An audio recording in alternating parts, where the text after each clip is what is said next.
नमस्कार बंधुरा पुष्प किचेने आपनादेर सबाइके स्वागत। आशा करी सबाई भालो आछेन। आजके आमार रेसिपि होच्छे सम्पूर्ण निरामिष आलुर दम। এই আলুর দম রেসিপিটা আজকে আমার বোনজি প্রিয়াঙ্কাই পুরোটাই রান্নাটা করেছে, আমি ওর সাথে ছিলাম। দেখুন, আশা করি আপনাদের ভালো লাগবে। এই আলুর দম করার জন্য আমি নিয়ে নিয়েছি ডুমো ডুমো করে কাটা আলু আর মশলা নিয়েছি। দেখুন, আদার পেস্ট নিয়েছি, জিরের গুঁড়ো, ধনের গুঁড়ো, লঙ্কার গুঁড়ো আর হলুদের গুঁড়ো। এদিকে নিয়ে নিয়েছি কাজু বাদাম, লবণ আর ফোড়নে দিয়ে দেওয়ার জন্য নিয়েছি জিরে, তেজপাতা, কাঁচা লঙ্কা আর নিয়েছি গোটা গরম মশলা। এগুলো দিয়েই আমার আজকের এই রেসিপিটা হবে। আপনারা দেখুন, আমাদের সাথে থাকুন।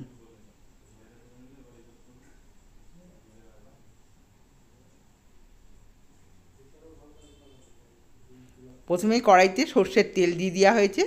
এরপর আলুগুলোকে আমরা ভালো করে ভেজে নেব। সব আলুগুলোকে তেলেতে দিয়ে দেওয়া হলো।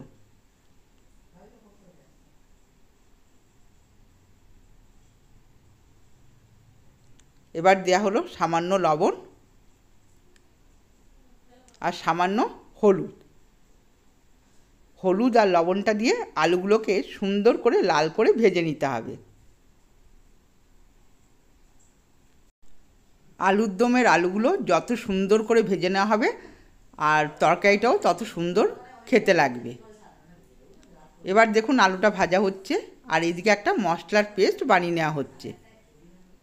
জিরের গুঁড়ো, লঙ্কার গুঁড়ো, ধনের গুঁড়ো আর হলুদের গুঁড়োটা ভালো করে দিয়ে সামান্য জল দিয়ে মিশিয়ে একটা মশলার পেস্ট তৈরি করে নিচ্ছে।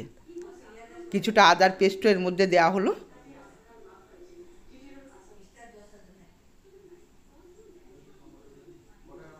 সব মশলাগুলো একটা বাটির মধ্যে নিয়ে এবার একটু জল দিয়ে ভালো করে পেস্টটা করে 10 মিনিট রেখে দিতে হবে। সামান্য লবণতে দিয়ে দেওয়া হলো।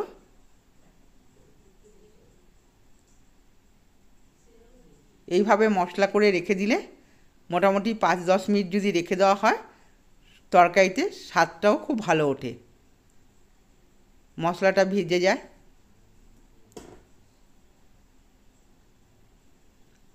মশলাটা করা হয়ে গেছে। এবার আলুটাও দেখুন খুব সুন্দরভাবে ভাজা হয়ে গেছে। আর একটু নেড়েচেড়ে ভেজে নেব।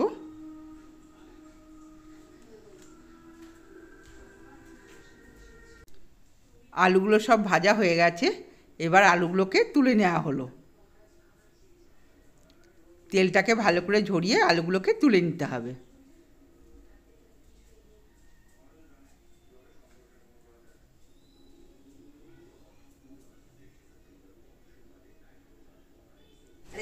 সব আলুগুলো তোলা হয়ে গেছে। দেখুন, এবার ফোড়নে দিয়ে দিচ্ছে তেজপাতা দুটো শুকনো লঙ্কা আর গোটা জিরে, আর দেওয়া হলো 4টে এলাচ। এলাচটাকে একটু ভেঙে দিতে হবে। ফোড়নটা দেখুন হয়ে গেছে। এবার মশলার যে পেস্টটা করা ছিল মশলার পেস্টটা ফোড়নে দিয়ে দেওয়া হলো। গ্যাসের স্টিমটাকে লো করে আস্তে আস্তে এটাকে কষিয়ে নিতে হবে। মশলাটা খুব লো আঁচে কষাতে হবে। এতে দিয়ে দেওয়া হলো কিছুটা ভাঙা কাজু বাদাম। দেখুন, মশলাটা কষানো হয়ে গেছে। এবার ভাজা আলুগুলোকে মশলার মধ্যে দিয়ে দেওয়া হবে। এই পুরো রান্নাটাই আমার বোনজি প্রিয়াঙ্কা করছে। আপনারা দেখুন, আমি পাশে রয়েছি। আজকের রান্নাটা পুরোটাই আমার বোনজি প্রিয়াঙ্কাই করলো। আপনারা হয়তো দেখে বুঝতেও পারছেন।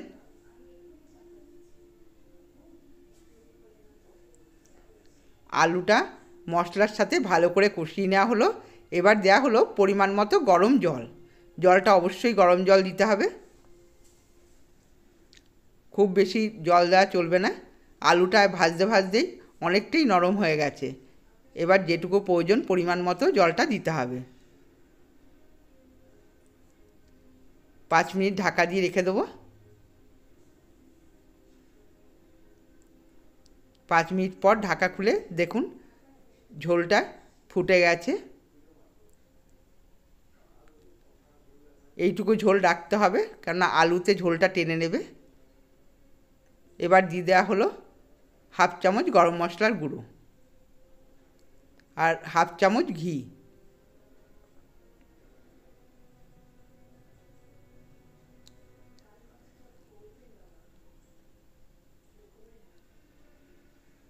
এবার ভালো করে একটু নেড়ে দিতে হবে।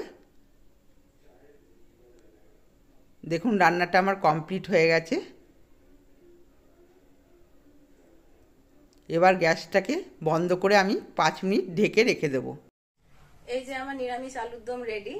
আপনারা বাড়িতে ট্রাই করে খেয়ে জানাবেন কমেন্টসে কেমন লাগলো, আর ভালো লাগলে অবশ্যই লাইক সাবস্ক্রাইব করবেন।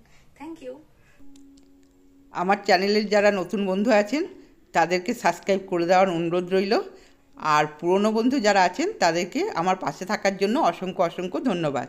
আজকের মতো ভিডিওটা আমি এখানেই শেষ করছি। সবাই ভালো থাকবেন। ধন্যবাদ।